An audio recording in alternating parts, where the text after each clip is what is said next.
Hello again, MotoAmerica fans, and welcome to this very special edition of Off Track with Carruthers and Bice. I am Bice on this side of the room, and Carruthers is way across the other side of the room. And in the middle, we have these fine ladies who are involved in the Royal Enfield Build, Train, Race program. And we're going to let them introduce themselves, and then we'll ask them some questions as we go along. So, starting with you. I'm Alyssa Bridges. From? CJ. Wait, from? Southern California. Okay. CJ Lucas, also from Southern California. Kayla Teisler, Detroit, Michigan. Michaela Trumbull from Sheridan, Wyoming. Paul Carruthers, also from California. We got 3 California people here. Well, let's get started.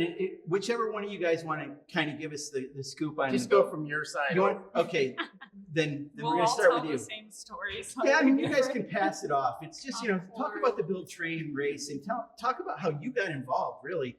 I remember your video because that's the one where you were sitting out in the driveway waiting for your bike to arrive. Am I right? Yeah. That was fantastic. I figured I'd have a little bit of fun with it.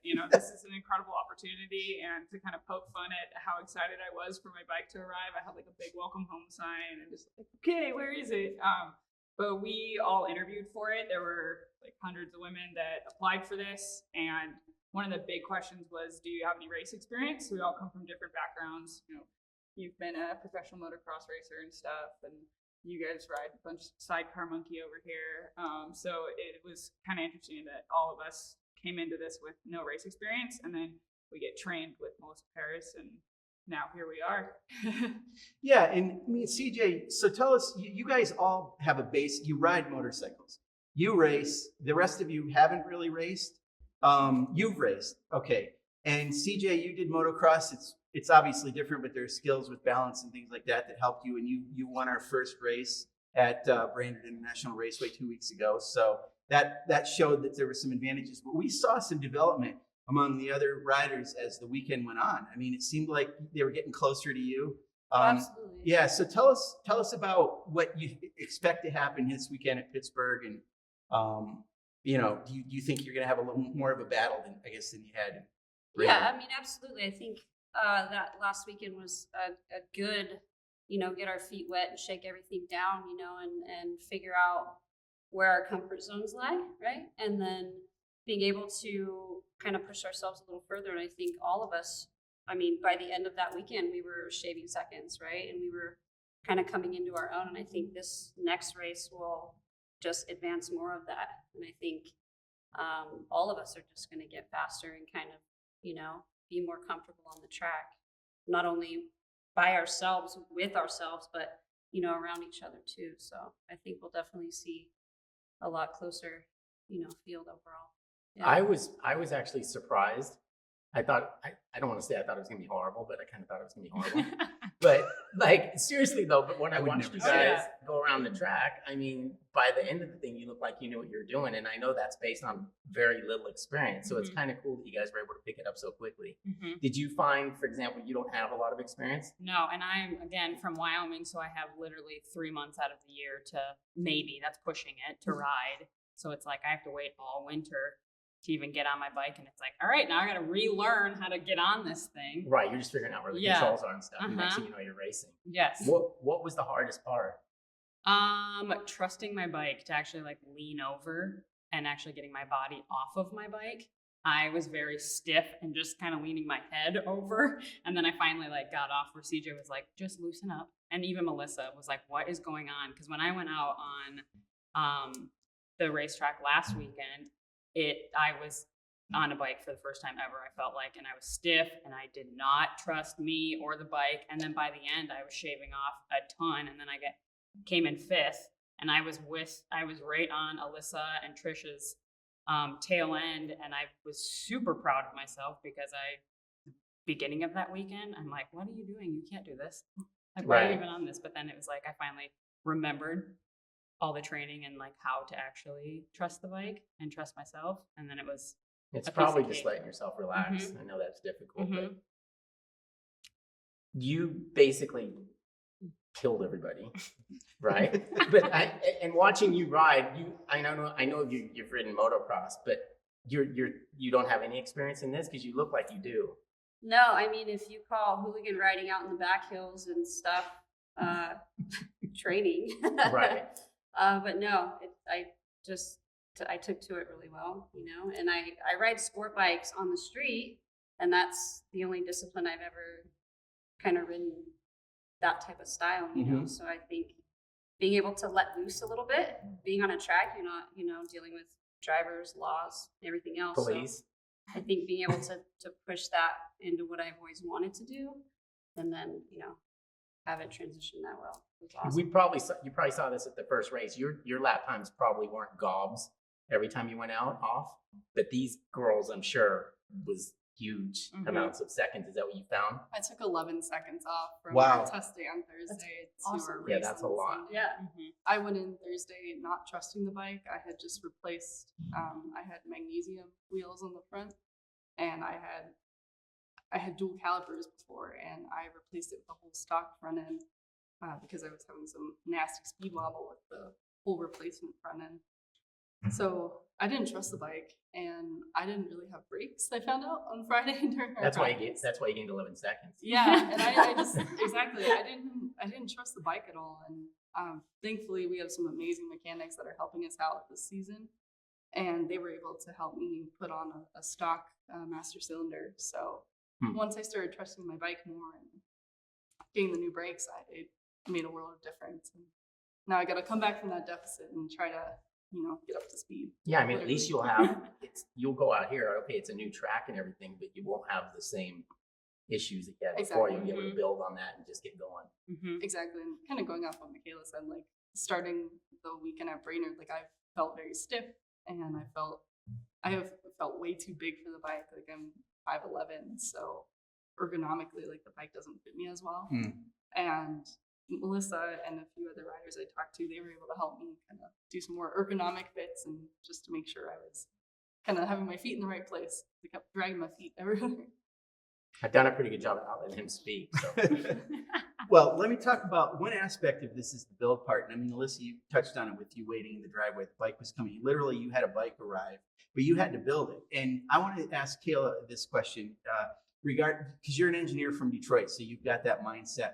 What is the build? Was the build part of it a cool part for you? And tell us about what the build was. I mean, you guys all kind of put your own thoughts and plans into this whole thing. And I don't even know how you would start to wrench on it, how that would even start. Yeah, I guess being an automotive engineer, people at home, I know, also myself, I kind of expected myself to be like really good at it right away, but I've never built a race bike. Like, I don't know what's better than one other parts.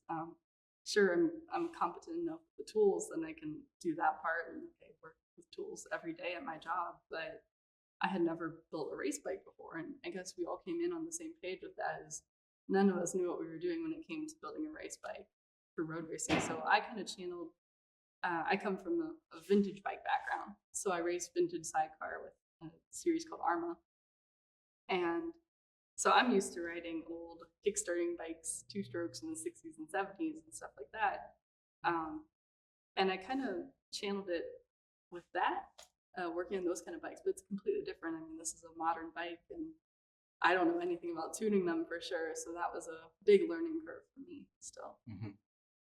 Michaela, I think I've got this right, that your husband got you involved in riding. When you got back home, obviously he watched you race. Yeah. Was he there? Yes. Oh, he was there. Yep. I didn't get a chance to Yep. meet him. So he's ridden. Did he give you any pointers? I mean, did you guys have kind of a No, debrief? he literally is like, I am so jealous of you right now. Like, this looks so much fun, but at the same time terrifying. And then he was just asking me questions where he's like, okay, well, how did you put your body on like this turn? And I saw CJ doing this. I think maybe you should try that. And I'm like, all right, I'll try it. Like, I'm down for trying anything and taking advice from anyone and just kind of filtering it in and out to see if it works, see if it doesn't work. But more than not, he was definitely super jealous. And he's like, I'm terrified for when we go up the mountain back in Sheridan. He's like, I'm going to be hitting the top by the time you're already down at the bottom, back down. That's fantastic. I love it. So you get to scoop your husband, who was the one who got you into this to start with. So. Oh, yeah. He's my big hype man. You'll see us like right before races, literally. I'll have a headphone in, he'll have a headphone in, and we're jumping around like dancing. I'm like, get the jitters out, get the jitters out. I'm like, I cannot go on the racetrack without like seeing his face. And then after that, then I'm like, okay, I'm good. I got this. I got Use it as a this. brake marker. Yeah, exactly. Just having to stay in one place the whole time. So let's go down through all four of you. We talked about build, train, race. We haven't really talked about train too much, but we know Melissa Paris was involved with you guys and going out at you. I think you were at Blackhawk, was it? Or Grattan. I get those two wrong. They're kind of near each other. So build, train, race. I'm gonna pick one of the three. What's your favorite part of that? I kind of miss the build part now, like being like alone in my garage with my thoughts to figure it out. And like at the time, it seemed like the clock was ticking, and there was a lot more pressure. But now I feel like I could do it quickly. And frankly, my bike had been having some issues, and we were pulling basically everything off of it and switching it with Melissa's bike. So I feel like I rebuilt the whole thing quickly in between sessions. So just that knowledge, and we've got a couple of awesome mechanics. Kyle Dahl is incredibly knowledgeable. Like he even like taught me how to adjust valves. Like just like while we're here, do you want to learn something? Like, yes, please. So that's been really interesting. And then to get out there and go fast on a bike that in the back of your head, you're like, I built this in my garage. Really hope I did that right. But like it's doing it and like starting to trust it now. So it's kind of cool to have like the build come together with the final product. Yeah, and I want to also mention these are at Royal Enfield GT 650, Continental GT 650s. They're kind of parallel twins, a little bit of a throwback to the British era Triumphs. But these bikes have fuel injection, so they've got a lot of good parts on them. And these guys add some amazing stuff, incredible suspension. A lot of aftermarket companies have been involved in it. And that's the build part of it. You guys worked with vendors and got some stuff going. CJ, build, train, race, which is your favorite?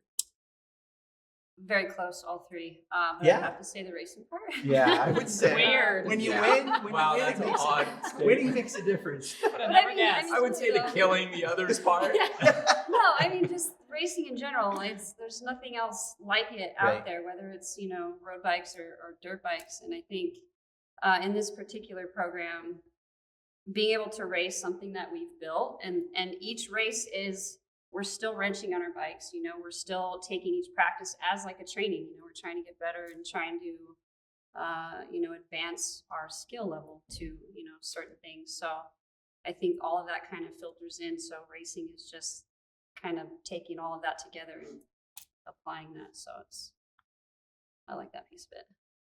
Caleb? I guess I would probably say that training and racing, they kind of go hand in hand. You can't race without having Right. training. Right. But racing is just such a huge mental game and a mental challenge. And that's kind of what motivates me, is just how can I better myself at this? And I'm very self-competitive. I won't really be competitive outwardly to other people, but I'm constantly wanting to improve upon myself. And racing, I guess, gives me the most ability to do that. So this is interesting. I thought you being an engineer, I was going to say build, absolutely, no question about it. But it's kind of a diversion for you, huh? It's It a little, is, little yeah. different. It is. Yeah. It's a little off of my lane, I guess. Mhm. Like, I don't know. I ride old bikes, they break down a lot. I drive old cars, they break down a lot. So I'm used to like fixing things, working on things. But this just puts it in a whole different scope. Like I race vintage sidecar and I'm a passenger for it. So I'm used to my face scraping pavement at over 100 miles an hour, not my knee. I dragged a knee during our qualifying for the first time ever, and I was scared at first. Like I started to pick the bike back up, and I was like, "Wait, no, this is supposed to happen." Because in sidecar, if something scrapes, I'm not doing good. I'm Right. out too far, not too far enough, kind of thing. But in this, it's like a whole different like mind game for me. Mhm. Michaela?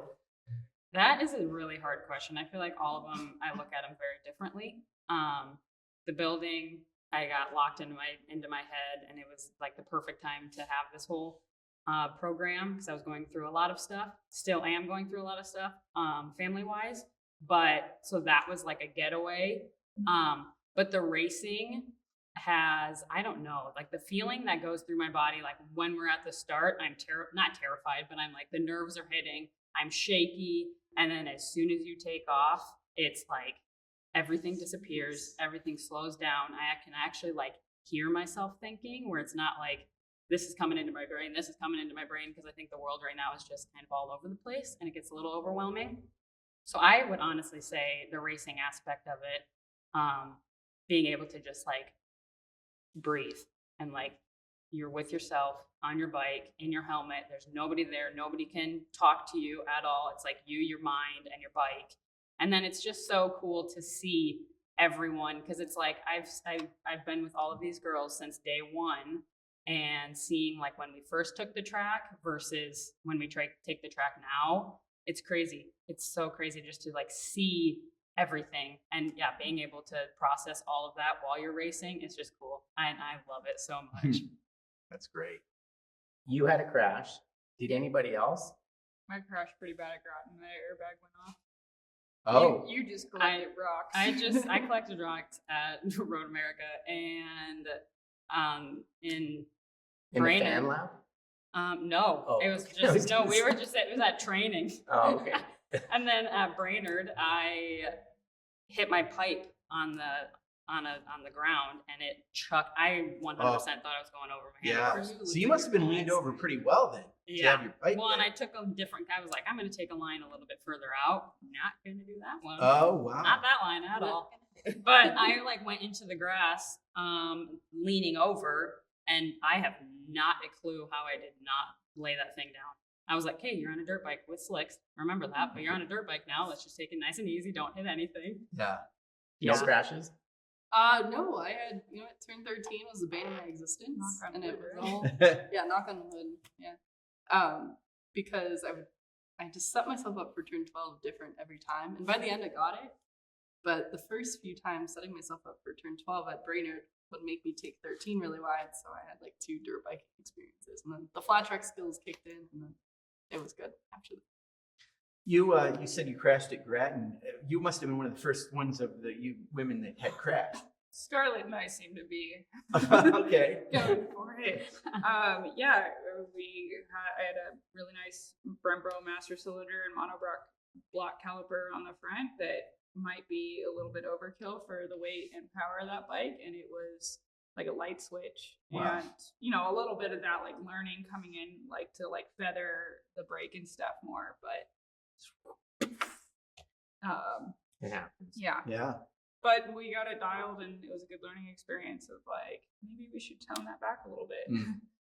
So Josh Heron, who is one of our Superbike champions, and you guys all know who he is. He talks all the time about when he's on the start grid, and if the kid's been racing since he was 8 years old or something, right? He gets sick to his stomach on the start line. He's that. Oh yeah. So you guys at the start line, your first race, what was that like? Any of you can respond. I mean, were you wanting to take your helmet off and heave, or what was going on there? I was shaking. Like literally, I wanted to just put both my feet on my bike. I'm like, I'm gonna drop this thing because I feel like my foot is just like da-da-da-da-da-da. I'm like, can we go already? Like, I want to get out of this. I think Like I hate the anticipation of like go do qualifying and then for 4 hours, like Yeah, that's what hard. do you do Right. with yourself? So I like walked all through the pits, like went and sat over with Melissa, who was working on Hunter Dunham stuff, and it's kind of like I don't need to be in your way, but I just don't want to like be in my head. And then I think my eyes turned red as soon as the light wasn't red, and then got super in my head. It's like, oh, let's go. But the anticipation kills me more than being on the grid. Like being there, I'm like, let's just go, come on. Were any of you wanting to, okay, I got to get the lightning fast start, or you just want to start and not like pop the clutch and wheelie or something Rich's crazy? start was rad. Yeah, you should see. There's a picture floating around somewhere. This Level one, like straight up and down. There's a lot of torque on the road. I did not expect my first time I got. Yeah, it was And I'm on. starting after her, so I'm like, I'm just gonna. Yeah. Here I Practicing. go. Set a good tone. It was our first track day at Grattan. We were doing practice starts, and we were in 2 waves, so we were in 2 lines. And off the front, I just dumped it like I would on a flat track bike, and I hit like a 11 o'clock wheelie, and I landed it. It was It was fun. fun. Yeah, it was a good. The worst part was seeing you go up like this and seeing Melissa over there, like full, like I'm like, oh, when that's Coach doing that, like, oh, okay. Her and Josh Hayes complimenting after, and that was like, one of the best Badge of honor. compliments ever. Oh, Oh, yeah, that's it was good. a badge of honor. There's hear something them to be say said, that. actually. I mean, I'm not going to tell you guys to do this, but once you do have your first crash, like at the track, Mhm. you're like, oh, it's not that bad. Well, if it's not that bad, Yeah. you say it's not Yeah. that bad, right? And it kind of makes you almost settle in a little bit to know that you can do it, Yep. and it's not the end of the world. Yep. Yeah. It Very totally- stoked for Arai supporting us. Yeah, probably. It's probably a good thing. Yeah. Well, you had like a scrape all the way up to the front. Yeah, didn't I you? felt so bad. It was like, hey, here's your brand new helmet, and then Like brand new. I'm like, I'm so sorry. Well, that's something I wanted to ask you guys because, today there's a little bit of rain out there. It's going to go away for the fans that are going to be coming later. But I saw your bikes out there, and this is the part of racing that makes me a little crazy. I think I love the build part of it the most. I love everything about the art and the mechanical beauty of a motorcycle, and riding it's cool too. Racing's awesome. I love it. It's fantastic. But I don't want them to get wet. I don't want to ever crash it. I don't want to wreck my bike that I worked so hard to build. Do you guys not feel that way, or is it an appliance? That's why you got to ride somebody else's bike. Right, exactly. Well, do you feel that way because it's kind of your bike, but it was kind of given to you, right? So you maybe are okay about crashing it, or maybe not. What? I would say no. Yeah. We all No. named our bikes, which is a problem. Oh well, Yeah. what's your bike's name? I'm not supposed to name them We because learned that it helps the hard way. you get too attached to them, but mine is Max. Okay, CJ. Yes, Oh, CJ, what's Is yours? it ready for prime time? I mean, Karen. of course. But when it's acting up, it's Karen. When it's behaving, what's it So like my build process, she was a Karen. Like it was all business. I couldn't have fun. It was like, I need to speak to the manager every day. And I'm like, can I just build this? Can we just get through this together? I'm like, and then the day it got picked up, I was like bloody knuckled and just sweating, barely got it done within the hour. And then I was like, Karen, let's go. Catch down the flip. Perfect, Kayla. Mine is Johnny Cash. 'Cause Oh. I got mine one piece at a time. Based on the Johnny Cash song. It cost me way more than a dime though. But nothing on my bike matches. Everything, if you look at my wheels, front one is spoked and the back one is like cast. Oh wow! So they're I didn't different. Like realize one that. is chrome, one is black. I have one black, like my brake lever is black, and then my clutch lever is silver, and just nothing on my bike matches. And it looks like I got it one piece at a time. I did. So it's Johnny Cash. And Kayla? mine is Bolt. I've got the big lightning bolt Right. on mine, so Okay. going with Bolt. You gotta ask her why she has the bolt, though. Oh man, you're gonna make me cry though. I was looking if you had a lightning She's got bolt somewhere. bolts in her- I got lightning bolts on my shoes. Oh yeah. Yes. Yeah. Okay. Yeah, I just have I'll try to do this very quickly and Okay. hold my crap together. My dad is fighting brain cancer right Mhm. now. And so just a storm it can be so dangerous, but it's so beautiful at the same time. Yeah. And so, yeah, and lightning has a lot of power. And I feel like I need a lot of power. Yeah. Well, listen, it's a credit to you to do this. I mean, we knew this story, and I was thinking, I don't know, I got to bring this up somehow. And I didn't I'll know how talk to about do it. But It's just, you gotta, And give me some breath. she just did win the fan favorite. So for every month of July, people could vote for it. So she Yeah. won. So Oh. it's a pretty killer story to be like, you know what? All right. Yeah. And I send him videos daily. He just got moved into hospice. So I was with him last weekend. And that's like it's either me, my bike, or my dog, honestly. As soon as he sleeps a lot right now. And so as soon as he wakes up, it's like, how's your bike? Oh. Or where's Coda? I'm like, well, Coda's laying right next to you and my bike is good. I'm taking off for the training, or not training, but the race this weekend. And so he looks forward to, he can't really stay awake for the whole entire race, but it's nice that it stays on. And I gave them the whole password to get in so they can watch it whenever. But he sits there, and whenever we're at rev limiters, our bikes literally are bap, bap, bap, bap, and he thinks it's a turbo. And every time I max it out and I'm at my rev limiter, he's like, oh, turbo's getting in. So I'm like, every time I hit my rev limiter, I'm sitting in my helmet just laughing because I just think of him saying that I'm hitting my turbo. And I love it. yeah, so. Yeah. Is he a rider? He was, yep. Oh, so he completely understands the whole thing. Yep. That's great. Yep. Wow. And so on my suit, on my throttle hand, I have Dad on my suit. So he gives me the power. And then I have a Dragonfly for my mom on the other side. She gives me the oh shit clutch. Well, little fun fact for you guys. Garrett Gerloff races in World Superbike, formerly in MotoAmerica. When he was in Supersport, I think he stopped doing this, but he had a bike that he named too. And I can't remember the name, but it was some kind of a candy. It was not peppermint, but it was some kind of a name like that. And he said, and that was the name he had for the bike that year. And he did really well with it. So it's not uncommon to name your motorcycle. It is sort of a part of who you are It and hurts your more soul. when they hit though. Yeah, no, it I does. mean, You're right. yes. You're right.